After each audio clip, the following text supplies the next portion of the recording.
సిద్దిపేట జిల్లా కేంద్రంలోని స్థానిక శ్రీనివాస్ నగర్ లో గల శ్రీనివాస వొకేషనల్ అండ్ పారామెడికల్ కళాశాలలో ఉత్సవ్ 2024 ఫ్రెషర్స్ పార్టీని ఘనంగా నిర్వహించుకోవడం జరిగింది. కార్యక్రమానికి ముఖ్య అతిథిగా విచ్చేసినటువంటి సిద్దిపేట పట్టణంలోని ప్రముఖ సిద్ధార్థ హాస్పిటల్ వ్యవస్థాపకులు మరియు senior orthopaedic surgeon doctor I S Surendra Goud మరియు ముఖ్య అతిథిగా విచ్చేయడం జరిగింది. డాక్టర్ ప్రసంగిస్తూ జీవితంలో ప్రతి ఒక్క విద్యార్థి తమ యొక్క తల్లిదండ్రులపై ప్రేమాభిమానాలు కలిగి ఉండాలని సూచించారు. తదనంతరం పిల్లల సాంస్కృతిక కార్యక్రమాలు ప్రదర్శించడం జరిగింది. కార్యక్రమంలో కళాశాల ఉపాధ్యాయులు, ఉపాధ్యాయురాలు మరియు విద్యార్థులు అందరూ పాల్గొని కార్యక్రమాన్ని విజయవంతం చేయడం జరిగింది. మనం ఏదైనా మంచి పని చేయాలనుకుంటాం, ఇడిసనే కాకుండా సరే ఏ చేసినా కానీ వాట్ ఎవర్ వి డూ ఏం చేస్తాం?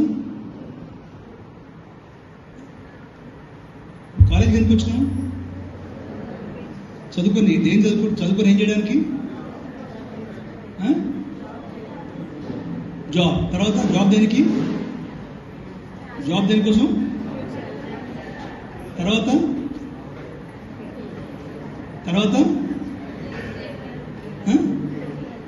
అల్టిమేట్లీ హ్యాపీగా. లాస్ట్ 35 years నేను చిన్నగా ఉన్నప్పటి నుంచి సార్ని చూస్తున్నాను. Is my real hero. Sir ఇందాక చెప్పినట్టు రియల్ హీరోస్లలో కొద్దిమంది మాత్రమే ఉంటారు మా లైఫ్లో. From last 30+ years is doing free service to PLC physically handicapped. Sports sir free camp చేసేది